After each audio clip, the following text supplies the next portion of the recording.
Morning students.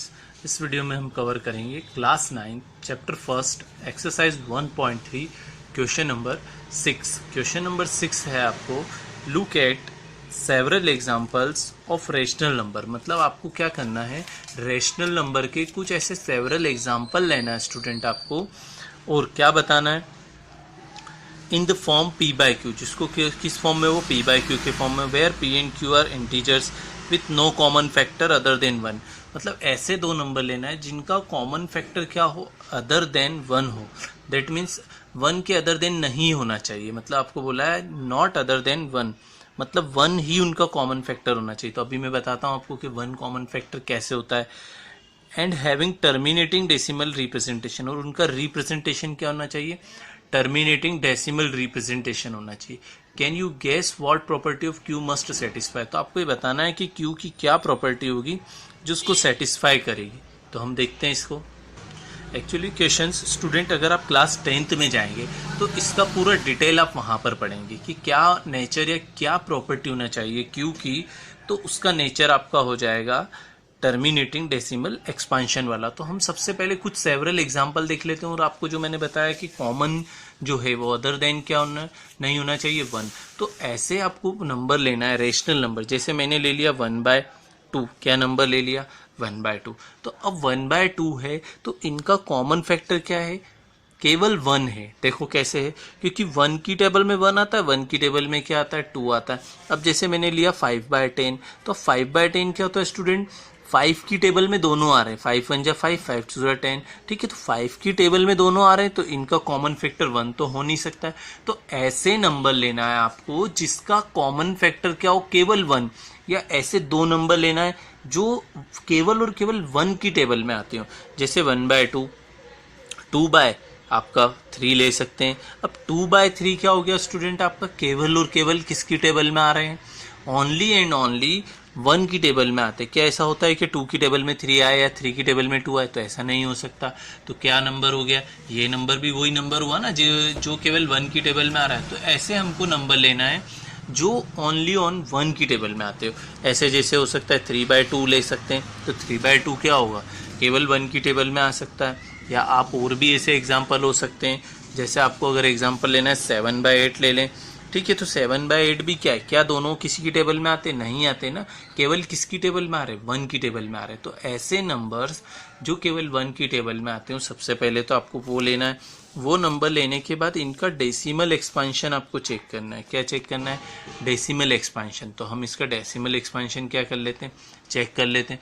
एक example और देख लेते हैं। तो एक एग्जांपल जैसे मैंने 27 ले लिया, और क्या ले लिया स्टूडेंट, 5 ले लिया। तो ये भी एक नंबर है। अब क्या 27 5 की टेबल में आता है, नहीं, 5 की टेबल में 27 भी नहीं आता, ना 27 की टेबल में 5 आएगा, ना 3 की टेबल में आता है, ना 4 की। तो केवल और केवल इनका कॉमन फैक्टर क्या है, 1। तो क्वेश्चन में हमको बोला था ऐसे नंबर लेना है जिसका common factor not other than 1 हो, 1 के अलावा कोई कॉमन फैक्टर नहीं होना चाहिए। तो अब इनको ऐसे सेवरल एग्जाम्पल लेना थे, तो ये हमारे ऐसे बहुत सारे एग्जाम्पल हो गए। अब हम देखते हैं इनका नेचर क्या आ रहा है। ठीक है, तो इनका नेचर क्या है देख लेते हैं। तो सबसे पहले जैसे मैंने 1/2 है, तो 1 का अगर डेसिमल एक्सपांशन फाइंड आउट किया, 2 से उसको डिवाइड किया, तो क्या होगा, डिवाइड नहीं होगा, डेसिमल 2 5 जा 10, तो 10 आ जाएगा। तो हो गया हमारा 0 आ जाएगा। तो क्या हो गया, हमारा 0 आ गया है। जैसे ही 0 आ जाएगा तो इसका मतलब क्या हुआ, ये टर्मिनेट हो चुका है। ठीक है, अब 3 को हम 2 से डिवाइड करेंगे तो डिवाइड होगा नहीं, डेसिमल लगेगा तो 0। तो 3 6 का क्या हो जाएगा, 18 हो जाएगा। फिर क्या बचेगा, 2, एक 0 ले सकते हैं।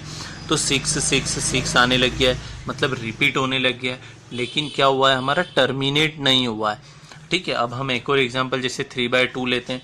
तो 3 को किससे डिवाइड करते हैं, 2 से डिवाइड करते हैं। तो क्या होगा, हमारा 2 1 जा 2 हो जाएगा, बचेगा क्या आपका 1। जैसे 1 डिवाइड नहीं होगा तो पॉइंट लगा के 10 हो जाएगा। तो 2 5 से क्या हो जाएगा स्टूडेंट, आपका 10। तो क्या आ गया आपका आंसर 0। मतलब क्या हुआ, टर्मिनेट हो गया। मतलब क्या हो रहा है, हमको यहाँ से एक प्रॉपर्टी बनानी पड़ेगी। तो और हम देख लेते हैं एक एग्जाम्पल और। 7 को किससे डिवाइड कर लेते हैं, 8 से डिवाइड कर लेते हैं। तो डिवाइड नहीं हुआ, डेसिमल लगा, तो क्या हो जाएगा 70। 7 8 जा 56, 7 7 जा 49, 7 8 जा 56, और 7 9 जा, या 8 की टेबल हमको बोलनी। तो सबसे पहले किसकी टेबल बोल लेते हैं, हम 8 की टेबल बोल लेते हैं। तो 8 8 जा क्या हो जाएगा स्टूडेंट आपका 64 हो जाएगा। 8 8 जा तो रिमेनिंग क्या बचेगा 0 लिख देंगे यहाँ पर। फिर हम डिवाइड करेंगे तो 8 7 जा आपका 56 हो जाएगा। फिर क्या बचेगा 4 तो 0 आ जाएगा, तो 8 5 जा 40। तो क्या हुआ स्टूडेंट डिवाइड हो गया, फिनिश, मतलब टर्मिनेटिंग नेचर है। अब फिर लास्ट एग्जांपल हमारा है 27/5, तो ये भी देख लेते हैं हम यहाँ पर। तो जैसे ही हमने 27 को 5 से डिवाइड किया तो 25 आया 5 टाइम्स। फिर क्या बचेगा आपका 2। अब 2 तो डिवाइड होगा नहीं तो डेसिमल लग जाएगा 25 हो जाएगा 20, तो क्या हो जाएगा 4 टाइम में 0। तो इसका मतलब क्या हो रहा है स्टूडेंट, अगर हम ऑब्जर्व करें तो ये वाला तो इसका हमारा रिजल्ट आया 0.5, ठीक है। इसका रिजल्ट आया हमारा 0.6 बार रिपीट होने लग गया। इस अपॉन में 2 है तो इसका रिजल्ट आया हमारा 1.5, ठीक है। इस 7/8 का रिजल्ट हमारा आया है 7/8 का 0.875। अब इसका जो रिजल्ट आया हमारा 5.4 आया। तो इससे हमें क्या ऑब्जर्वेशन करना है या हम क्या ऑब्जर्व कर सकते हैं, तो जब हाफ है तो क्या हुआ 0.5 है। अपॉन में क्या है, आपको क्यू का नेचर बताना है। क्यू का नेचर मतलब डिनोमिनेटर में क्या है उसका नेचर बताना है। तो क्या होगा, अपॉन में 2 है मतलब 0.5, अपॉन में 3 है मतलब रिपीट होने लग गया है। तो दोनों रेशनल नंबर, रेशनल नंबर में ही आपको ये बताना है कि टर्मिनेटिंग के लिए क्यू की क्या प्रॉपर्टी होगी। अब ये वाला जो है नॉन टर्मिनेटिंग लेकिन रिपीटिंग है, तो टर्मिनेटिंग के लिए क्या प्रॉपर्टी हो रही है, अपॉन में क्या आया 2 तो टर्मिनेट हो गया, अपॉन में क्या आया 3 तो टर्मिनेट नहीं हुआ, अपॉन में क्या आया 2 तो टर्मिनेट हो गया, अपॉन में क्या आया 8, 8 मतलब क्या 2, 8 के फैक्टर क्या होते हैं, अगर 8 के फैक्टर करेंगे तो 2 2 2 तो क्या आएगा 2 आएगा। तो 8 के फैक्टर आ रहे हैं या 2 के फैक्टर आ रहे हैं तो क्या हो जाएगा टर्मिनेट हो रहा है। अपॉन में 5 आ रहा है तो भी टर्मिनेट हो रहा है। इसका मतलब क्या हुआ स्टूडेंट, यहाँ से हम ये ऑब्जर्व कर सकते हैं कि जो अपॉन में जो नंबर है वो या तो 2 हो या 2 की पावर हो। जैसे 8 को क्या लिख सकते हैं 2 की पावर 3 लिख सकते हैं, या तो 2 की पावर में हो, या 5 हो या 5 की पावर में हो। तो ऐसे नंबर्स जिनका डेसिमल एक्सपेंशन अगर टर्मिनेट हो रहा है तो उनका जो क्यू होगा मतलब डिनोमिनेटर होगा हमेशा वो किस फॉर्म में होगा। तो हमने ये ऑब्जर्व किया है सेवरल एग्जाम्पल से, या तो 2 हो और या 2 की पावर में हो, 2 की पावर m मतलब कुछ भी 1 2 3 4 5 6, और क्या ऑब्जर्व किया हमने, या तो 5 हो और 5 की पावर में हो।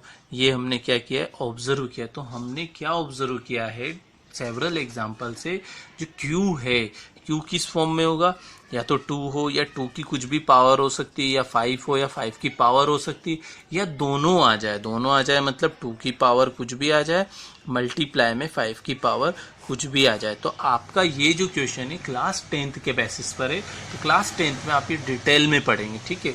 तो अभी हम क्लास 9 के अकॉर्डिंग समझने के लिए इतना हमको समझना होगा। एग्जाम्पल हमने लेके देख लिए, सारे एग्जाम्पल से हमको यही समझ में आया है कि अगर डिनोमिनेटर में या तो 2 हो या 2 की पावर हो, या 5 हो या 5 की पावर हो, या दोनों 2 और 5 मल्टीप्लाई में और इनकी पावर कुछ भी हो, तो क्या नेचर होगा टर्मिनेटिंग नेचर होगा। और हमसे क्वेश्चन में यही पूछा था कि कुछ ऐसे सेवरल एग्जाम्पल देना है जिससे क्या होगा अदर देन उनका 1 से ज़्यादा फैक्टर नहीं होना चाहिए, और उनका डेसिमल एक्सपेंशन जब हम करें तो उनका नेचर क्या होना चाहिए टर्मिनेटिंग नेचर होना चाहिए। तो हमने ये देख लिया सेवरल एग्जाम्पल से। अब हम थ्योरी लिख लेते हैं इसकी। तो स्टूडेंट्स हमने क्या ऑब्जर्व किया मैं लिख देता हूँ, एक एक पॉइंट आपको यहाँ पर एक्सप्लेन करूँगा जिससे आपको रटने की नीड नहीं होगी। मैथ्स में कभी भी रटा नहीं जा सकता है, केवल समझा जा सकता है। तो अब क्या लिख देंगे, therefore the prime factorization of Q, जो अभी अपन ने किया था, कोई भी नंबर है जिसमें क्यू अपॉन में होता है तो उसका हमने प्राइम फैक्टराइजेशन किया था, तो क्या मिला था, हैज़ ओनली 2, या तो क्या हो 2 और क्या हो 5, या तो 2 या 5 हो, क्लियर, और इट्स पावर या तो 2 हो या 5 हो या इनकी किसी की भी कुछ भी पावर, जैसे 2 की पावर 3 हो सकता है, 5 की पावर 2 हो सकता है, या आप बोल सकते हैं 8 हो जाए, 5 की पावर 2 मतलब 25 हो जाए अपॉन में, तो या तो ये हो, एंड बोथ, या फिर क्या हो जाए दोनों हो जाए, दोनों मतलब 2 और 5 दोनों आ जाए, तो ये दोनों भी हो सकते हैं। तब ये होगा क्या, so it can be represented, तो इसको कैसे रिप्रेजेंट कर सकते हैं, एज टर्मिनेटिंग डेसिमल एक्सपेंशन। तो उसका फॉर्म हमेशा क्या होगा टर्मिनेटिंग होगा। आप आपके मन से कोई भी, जैसे आपने क्वेश्चन ले लिया अपॉन में 25 ले लें, 8 ले लें, 16 ले लें, तो ऐसे कुछ भी ऐसे नंबर ले लें जिसका डेसिमल एक्सपेंशन हमेशा क्या आएगा, टर्मिनेटिंग। टर्मिनेटिंग मतलब वो फिनिश होगा ही। तो ये था हमारा इस वीडियो में क्वेश्चन नंबर 6। तो आई होप स्टूडेंट आपको बहुत अच्छे समझ में आया होगा। तो ये था हमारा इस वीडियो में इतना ही। अब हम देखेंगे नेक्स्ट वीडियो।